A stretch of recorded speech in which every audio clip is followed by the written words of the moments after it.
अस्सलाम वालेकुम everyone. I hope आप सब लोग खैर खैरियत से होंगे।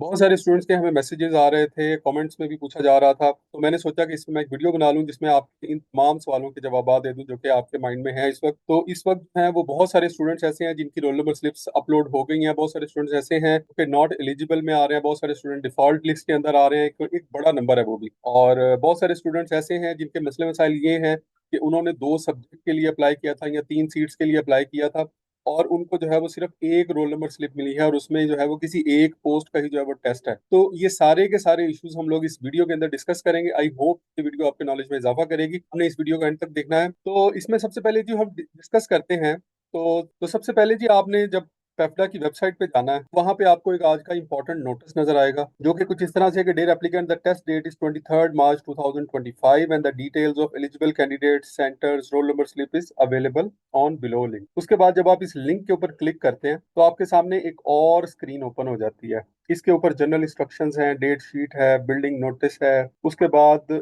डाउनलोड रोल नंबर स्लिप है, नंबर ऑफ एलिजिबल कैंडिडेट्स हैं, list of non verified yet है। तो ये सारी की सारी कैटेगरीज आपके सामने आ जाती हैं। तो अब ये हैं क्या, इनका पर्पस क्या है, तो आज की इस वीडियो में हम ये सारी चीजें जो है वो डिटेल में डिस्कस करेंगे। आपने इस वीडियो को एंड तक देखना है। सबसे पहले जो है वो हम इंस्ट्रक्शन से स्टार्ट करते हैं। रोल नंबर स्लिप के ऊपर भी आपके सेम इंस्ट्रक्शंस लिखी हुई हैं। Will be conducted from HEC syllabus on the relevant subject और डिग्री प्रोग्राम। आप जो रेलिवेंट सब्जेक्ट है उसी से रिलेटेड आपसे पेपर पूछा जाएगा, यानी कि आपसे क्वेश्चन जो है वो उसी सब्जेक्ट से रिलेटेड पूछे जाएंगे या उन सब्जेक्ट से रिलेटेड जो आपके डिसिप्लिन से पर्टेन करते हैं। ये हम आगे डिस्कस करेंगे डेट शीट में। उसके बाद है it is advisable to visit your centre location a day before test. Test से एक दिन पहले कम से कम अपने सेंटर लोकेशन पे लाजमी जाएं, और जिस दिन आपका टेस्ट है तो 1 घंटा पहले आप लाजमी वहां पे पहुंच जाएं। मोबाइल फोन या गैजेट्स, कैलकुलेटर वगैरह अपने साथ ले जाने की हरगिज जरूरत नहीं है, क्योंकि या तो वो आपको वहां पे कहीं सबमिट करने पड़ेंगे और बाज़ औक़ात वहां से गुम भी हो जाते हैं। इसलिए बेहतर ये है कि आप अपने मोबाइल और गैजेट्स वगैरह घर छोड़ के जाएं। और अगर कोई दूसरे सिटी से लोग जा रहे हैं फिर तो मजबूरी है, फिर तो जारी बात है कि वहां पे आपको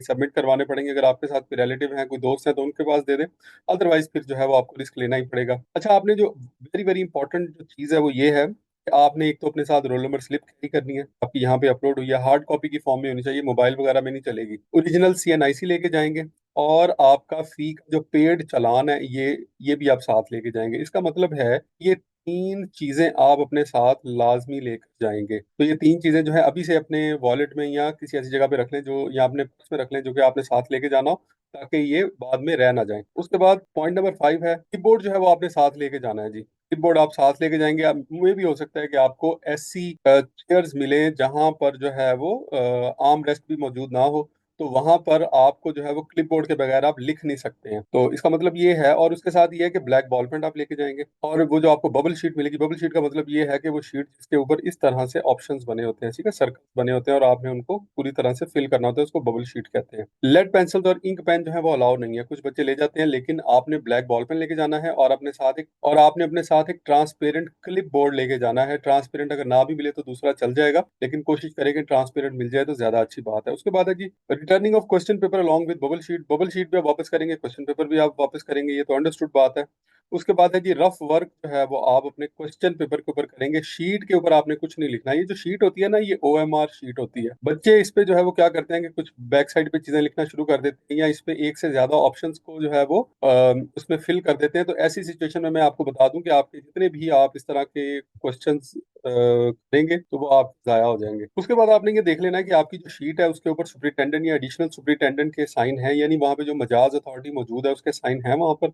अगर नहीं है तो जाते हुए लाजमी करवा लें। अगर उस पर साइन नहीं है तो आपका पेपर कंसीडर नहीं किया जाएगा। उसके बाद है जी रोल नंबर है, पेपर कोड है या ग्रुप है, वो अपने शीट के ऊपर लाजमी लिख लिया। तो और उसके अलावा आपने उसके ऊपर साइन करने हैं, ठीक है। उसके ऊपर जो पेपर कोड है वो लाजमी लिखना है, यानी आपने शीट को बड़ा केयरफुली फिल करना है। ये आपको वहां पे डायरेक्शंस भी दी जाएंगी कि आपने इस तरह से इसको फिल करना है, तो उसके मुताबिक आप फिल कर लीजिएगा। बाकी इन्विजिलेटर वहां पे मौजूद होते हैं, अगर आपको कोई चीज समझ ना आए तो आप फ्रीली उनसे पूछ सकते हैं, वो आपको जरूर गाइड कर देंगे। ये 100 मार्क्स का एमसीक्यू टाइप क्वेश्चन होगा। जैसा कि हमने पहले आपको बताया था कि ये एमसीक्यू बेस्ड क्वेश्चन होगा, तो इसमें 100 मार्क्स होंगे। पॉइंट नंबर 11 क्या है, जो शीट मिलेगी, जो आंसर शीट है जिसको ये बबल शीट कह रहे हैं, वो एक ही बार मिलेगी। अगर आपसे वो खराब हो जाती है, उसमें इंक गिर जाती है, वो फट जाती है, तो वो आपको दोबारा नहीं मिलेगी। आपने कोशिश करनी है कि उसको खराब नहीं। उसके बाद पॉइंट नंबर 12 है correct answer are to be filled on the bubble sheet. ठीक है जी, बबल शीट के ऊपर जो है वो आपने करेक्ट आंसर देने हैं। आप अपने वाले क्वेश्चन पेपर के ऊपर कुछ भी नहीं लिखेंगे, उस पर कुछ भी लिखने की जरूरत नहीं है, ना ही लिखने का फायदा है, आपका टाइम वेस्ट होगा। और ये जो 100 क्वेश्चंस हैं इसके लिए आपके पास जो है वो मैक्सिमम 90 मिनट्स होंगे, या अगर बहुत ज्यादा टाइम दिया उन्होंने तो 2 आवर्स होंगे, इससे ज्यादा टाइम आपके पास नहीं होगा। तो आपने टाइम को भी मैनेज करना है, इस चीज का ख्याल कीजिएगा।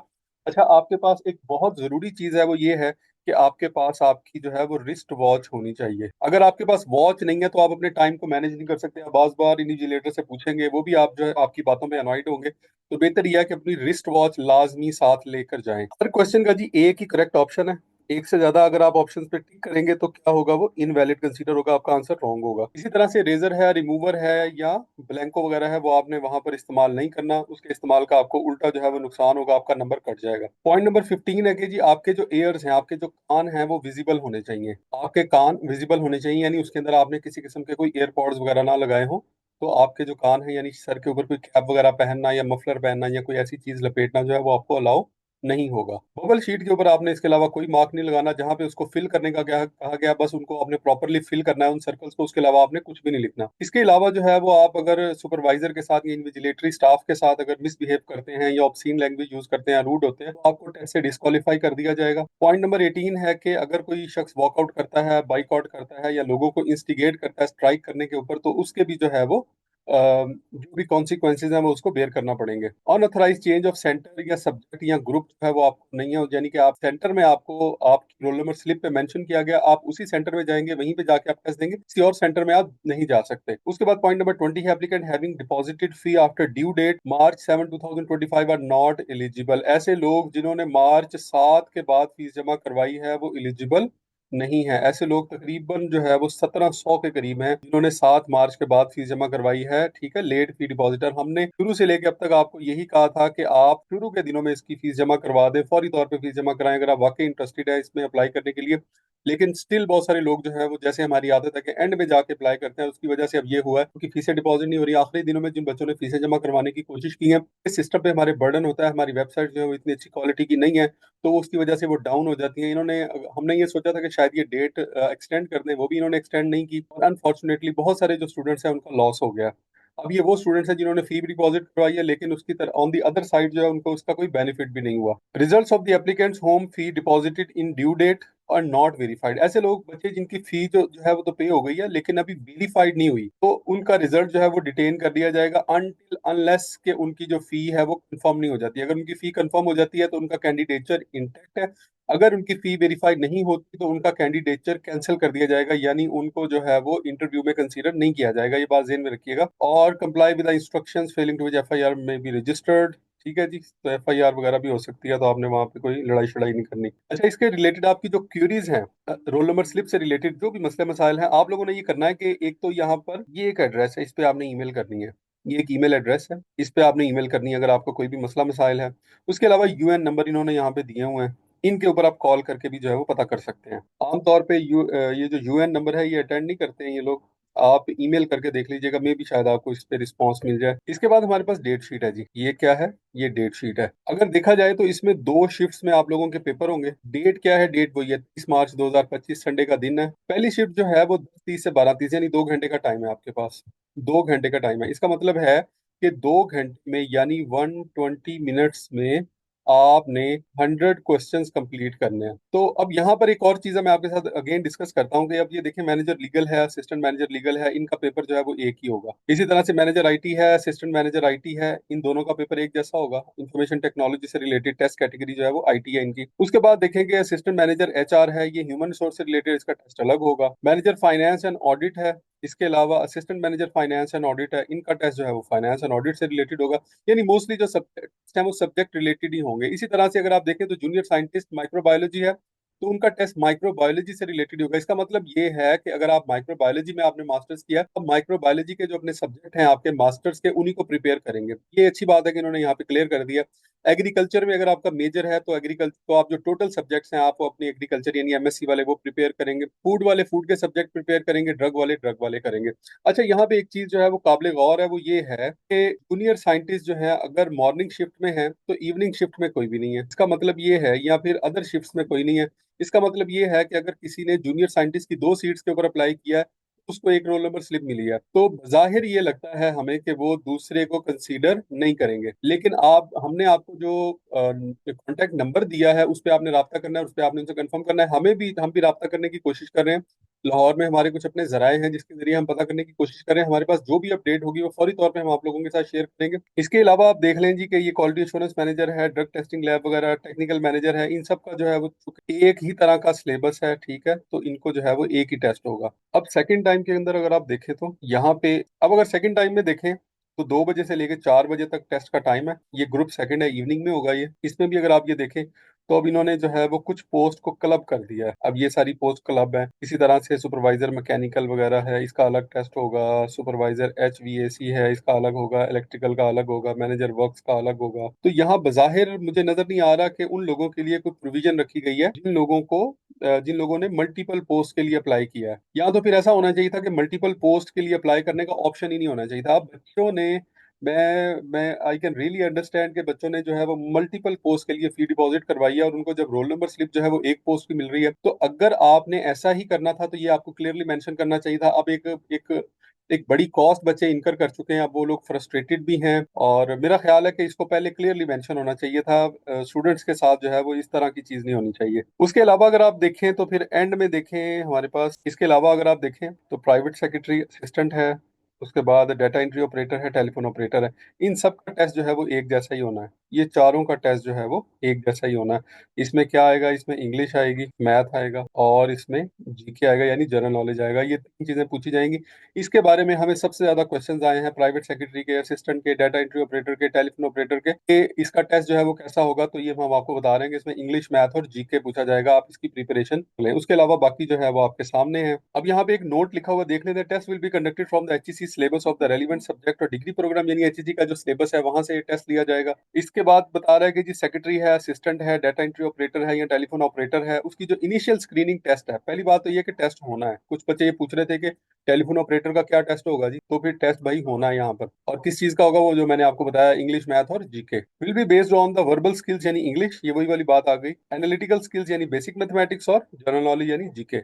तो ये तीन एरियाज में से क्वेश्चंस पूछे जाएंगे। किस किस के लिए, सेक्रेटरी के लिए, असिस्टेंट के लिए, डाटा एंट्री ऑपरेटर के लिए और टेलीफोन ऑपरेटर के लिए। उसके बाद देखिए जी, for the post of security, आप जो सिक्योरिटी की जो ऊपर सीट थी उसके लिए प्रोफेशनल नॉलेज है सिक्योरिटी से रिलेटेड। उसके बाद जनरल नॉलेज है यानी कि GK, और टेक्निकल नॉलेज वगैरह वो भी एक ही बात है, यानी प्रोफेशनल या टेक्निकल नॉलेज जो है इससे रिलेटेड, उससे मुतालिक जो है वो पेपर बनेगा। यानी कि प्योरली जो है वो आपके सब्जेक्ट रिलेटेड या आपकी फील्ड रिलेटेड ही पेपर आएगा। तो ये एक अच्छी बात है कि इन्होंने बजाय इसके कि जो है वो मुख्तलिफ साइंसेज को क्लब करने की बजाय, यानी फूड, एग्रीकल्चर और उसके अलावा बाकी जो पेस्टिसाइड है, फर्टिलाइजर है, इनको इकट्ठा करने की बजाय उनको अलग अलग पेपर दे दिए। तो ये आप इसमें कैंडिडेट को काफी बेनिफिट हो जाएगा, क्योंकि आप अपनी फील्ड में जब तैयारी करेंगे या अपनी फील्ड का ही टेस्ट देंगे तो उसमें आप काफी कंफर्टेबल होंगे और अच्छा परफॉर्म करेंगे। इसके बाद अगर आप देखें तो ये लिस्ट है जी हमारे पास बिल्डिंग्स की, या ये लिस्ट है हमारे पास टेस्ट सेंटर्स की। तो अब आप ये देखेंगे इसके अंदर हमारे पास कहाँ कहाँ पे टेस्ट सेंटर बना है। ये पेशावर के अंदर भी बना है जी, KPK के अंदर जो है वो एक ही टेस्ट सेंटर बना है जो कि पेशावर में है। उसके बाद बहावल, पंजाब प्रोविंस के अंदर देखें जी बहावलपुर में, पंजाब के जो है वो तमाम डिविजनल हेडक्वार्टर में तकरीबन जो है वो बना है। उसके बाद डेरा गाजी खान है, उसके बाद फैसलाबाद है, देन गुजरांवाला में भी टेस्ट सेंटर है, लाहौर डिवीजन में भी है, मुल्तान में भी है, रावलपिंडी डिवीजन है, सरगोदा डिवीजन है। सिंध में जो है वो सिर्फ एक सेंटर है जो कि कराची में है। और आगे जो है वो इनके मॉर्निंग इवनिंग के स्टूडेंट्स बताए गए हैं, आगे इनके नंबर्स भी लिखे गए हैं। यानी अगर किसी कंसर्न पर्सन को, अगर आपको कोई मसला मसाइल हो, टेस्ट सेंटर ना मिल रहा हो, तो आप इन इन नंबर्स पे कॉल करके इन्फॉर्म भी कर सकते हैं, पता भी कर सकते हैं। तो for the sake of information ये नंबर लिखे गए हैं। अच्छा जी, list of not eligible candidates, ये वो लोग हैं जो कि नॉट एलिजिबल यानी एलिजिबल ही नहीं है, इनकी फी वेरीफाई हो गई है, यानी इन्होंने फी डिपॉजिट करवाई है, लेकिन 7 मार्च 2025 के बाद ये वो सारे बच्चे हैं जिन्होंने लेट फी डिपॉजिट करवाई है ड्यू टू एनी रीजन, जिनकी फी जो है वो लेट हो गई है। अब ये बच्चे जो हैं ये तकरीबन 1400 का नंबर है। It is a very very big number. तो अगेन मैं आप लोगों को कहूंगा कि ये पैसे जाया करने वाली बात है। अगर आपने अप्लाई करना है तो आप टाइमली अप्लाई कीजिएगा, आखिरी 3 दिन में आप अप्लाई करना भूल जाएं। इसमें जो है वो 20 to 30% चांसेस होते हैं सिर्फ कि आप अप्लाई कर पाएं। अदरवाइज जो है वो अच्छी अच्छी वेबसाइट्स, इवन FPSC है, PPSC है, जो कि साल हा साल से जो है वो पेपर्स ले रहे हैं, डेकेड्स हो गए उनको पेपर लेते हुए, उनकी वेबसाइट्स भी बैठ जाती हैं जब एक लार्ज नंबर पे सीट्स आ रही होती हैं। तो ऐसी सिचुएशन में क्या होता है कि वेबसाइट जो है वो बैठ जाती है, सर्वर क्रैश कर जाते हैं। तो इस सिचुएशन के अंदर इस तरह की परेशानी से बचने के लिए बेहतर है कि आप लोग टाइमली अप्लाई करें। अब ये जो 1400 स्टूडेंट्स हैं, मुझे इनका बड़ा अफसोस हो रहा है, लेकिन अब क्या किया जा सकता है। इसके बाद नेक्स्ट जो लिस्ट है हमारे पास, वो लिस्ट ऑफ फी डिफॉल्टर्स है। डिफॉल्टर से मुराद वो लोग हैं जिनकी फी अभी तक वेरीफाई नहीं हो पाई। यहाँ पे डिफॉल्टर का वर्ड लिखा हुआ है, लेकिन ये ऐसे बच्चे भी इसके अंदर शामिल हैं कि जिन्होंने अप्लाई किया है लेकिन उनकी फी अभी तक वेरीफाई नहीं हो पाई। तो ऐसे बच्चों ने क्या करना है कि आपने अपनी जो डिपॉजिटेड फी का चालान है, और वो आपको शुरू के अंदर जो है वो एक मैंने ईमेल एड्रेस और फोन नंबर बताया, उसके ऊपर आपने भेजना है। और इसके ऊपर ये देखें, लिखा following application applicant fee is not acknowledged, please contact immediately to the treasurer. आप ट्रेजरर से रब्ता करेंगे यूनिवर्सिटी का, और ये नंबर ये दिया हुआ है, अगर आपको कोई मसला मसाइल हो इस नंबर पर रब्ता कर सकते हैं। आगे ईमेल एड्रेस है जी fee.inquire@pu.edu.pk। तो ये लाजमी, बल्कि मेरा ख्याल है आप में से बहुत सारे लोगों ने कर दिया होगा इस पे ईमेल। अगर ईमेल नहीं किया तो फौरी तौर पे ईमेल करें, और साथ में जो है वो उसके जो प्रूफ्स हैं वो भी अटैच करें, ताकि आपकी फी को वेरीफाई किया जा सके। और कोशिश कीजिएगा कि जो आपका एक एक ट्रांजैक्शन नंबर होता है, ट्रांजैक्शन आईडी होता है, अगर वो क्लियरली उस पर नजर नहीं आ रहा, यानी पिक्चर के अंदर क्लियरली शो नहीं हो रहा, तो उसको सेपरेटली ऊपर लिख दें ईमेल के अंदर, उसको सेपरेटली ईमेल के अंदर लिख दें, ताकि उनको पता लग जाए। तो क्या करेंगे कि उनके पास जो लिस्ट होगी उसके साथ वो वेरीफाई कर लेंगे, और आपकी जो फी है वो वेरीफाई हो जाएगी। यकीनन इसमें से बेशुमार लोग ऐसे होंगे कि जिन्होंने फी जेन्युइनली डिपॉजिट करवाई हुई है, और वो इनके सिस्टम में शो नहीं हो रही।